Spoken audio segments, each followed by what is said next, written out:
All right, guys, so welcome back to the channel today.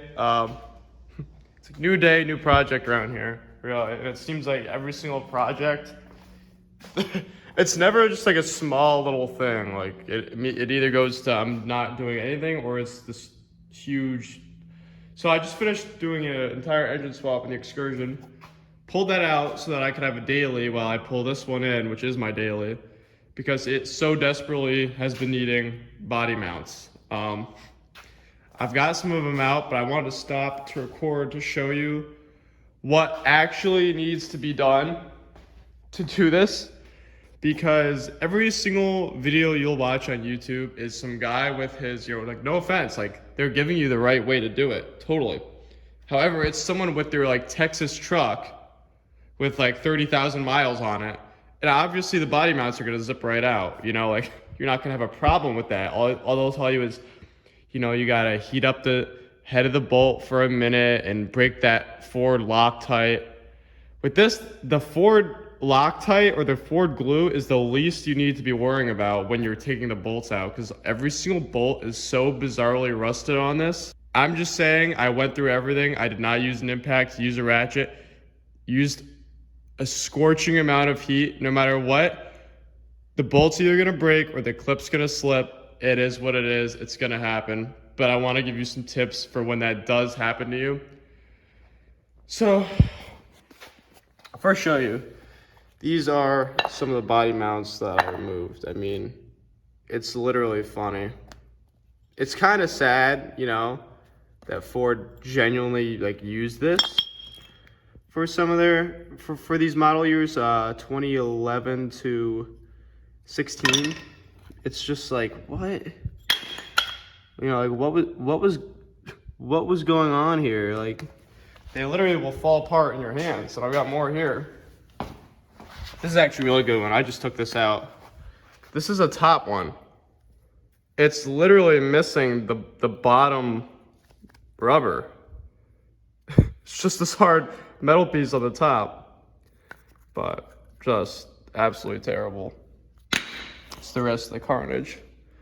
But I will show you how there's some trick spots, and I'll show you how I got to them. So right away when doing research, everyone seems to have trouble with the front ones.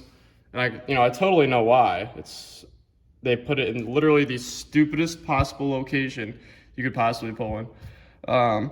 But I'll show you. Everyone seems to talk about that once the clip breaks. So the head of the bolt or the top of the bolt will be down in that hole right there. Basically, what people will tell you to do is you need to cut a wrench and make a wrench that goes in here, and somehow you have to blindfoldedly see where that goes. And I don't know if I'm missing something or if they're missing something, but what you can actually do is get either a 22 mil 7/8 socket, 6-point, and you could get it in there and catch that nut with a socket. And once you have a socket on it, you put a breaker bar on it, and it's a lot easier to hold that breaker bar with a socket and turn that than making a wrench and I don't know. Unless I'm missing something, I would definitely try that, because I was able to do that and get a socket on it. Not saying it helped me at all, because the bolt ended up snapping. But once the bolt does snap, you got to figure out how to get the clip out. And what I did there, I can't tell you any right way to do it, but I pretty much beat the thing to death. I got the cab high enough so I could slip the old mount out. And I would then... The clip was already broken, so the clip broke, so I didn't have to worry about getting it caught off the clip. I then pretty much beat it as far up as I could go with a lot of force. And I got the bolt, and I cut the bolt again, flush with the radiator support, so it was as small as it could be. So I had a lot of room to wiggle around in there, and it eventually wiggled out. But I will tell you, they will come out. You need to be patient with them, and you need to just be in absolute demolition mode if you want to get those out, because that's about all that's going to really work on that. Most would probably say that you're screwed once you snap that bolt. I mean, you really kind of are, but it's easy. It's not easy, but you will be able to get it out. It is totally possible. I took the headlight out. Not saying it really helped me, but I took the headlight out when I was attempting to put a wrench in there, which is kind of a joke. But yeah, so that's a trick spot. And another trick spot, the back, obviously I'll show you while I'm here. Everyone else will tell you this, so I'm not trying to repeat what other videos will tell you. You know, there's an access hole up here for that front one. For this rear one, there's another pretty easy access right here. You'll see that these all have nuts now because pretty much every single clip broke on me. It is what it is. That will live.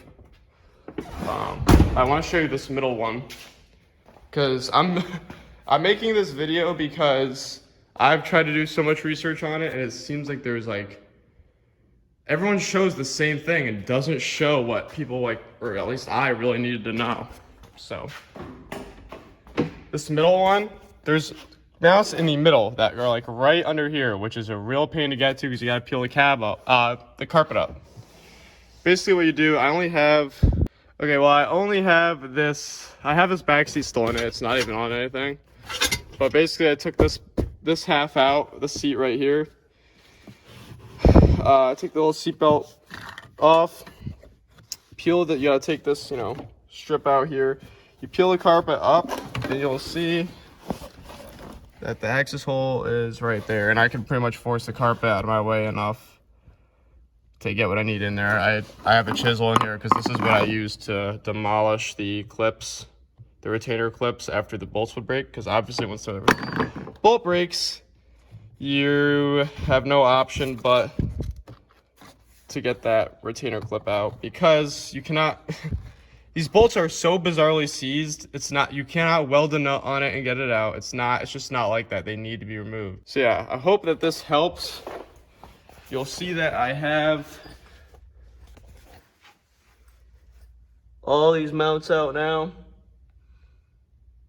And I'm just about to slide these new mounts in. Once they're in, I'm gonna show you how it went, and if I have any other pointer to show you, I will show you. So I hope this is helpful. I'm only making this video to try to help some people, so stay tuned.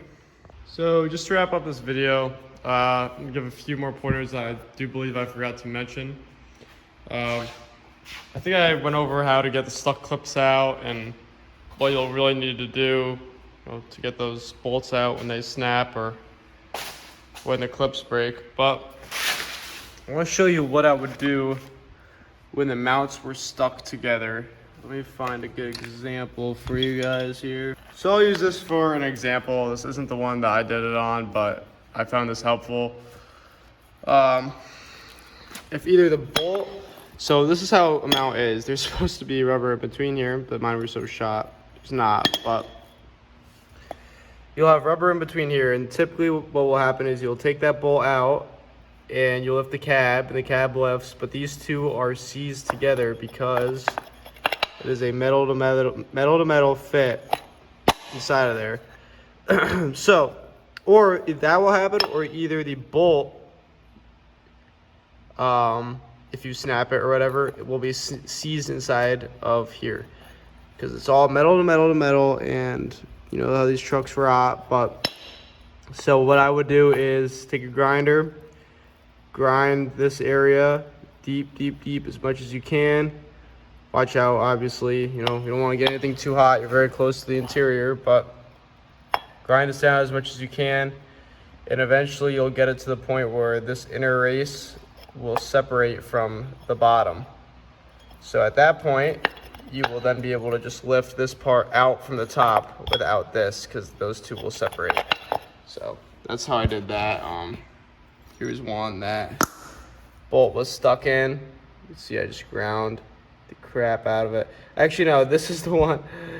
Yeah, no, this is actually the one that I did that on. So you could see I was grinding it. There was a metal piece around it. I don't even think I have it saved. There's a metal piece around it like that, and I ground it down enough so that it got here, and then hit it with a chisel a few times, and they separated, and I just pulled out from the top. So just a few pointers, but I got everything back together now on the truck. Full interior in. Actually did some cleaning too, but The truck literally sits higher than it did. Take a look at the body line. Yes, it is a little higher, boo-hoo, I know. Might make some people sad, but I love it because I'm so tired. I was so tired of seeing this thing like squatting between the cab and the bed. It's just a really ugly look in my opinion, but got it all sorted out now. Took it for a test drive, no rattles, nothing, so pretty happy about it. I torqued all the bolts to 60 foot-pounds and didn't hear any rattle or shifting or anything yet, so see how she goes in the long run. Hopefully these new ones won't crumble like the stupid Ford mounts. And yeah, thanks for watching. I hope you guys found this helpful.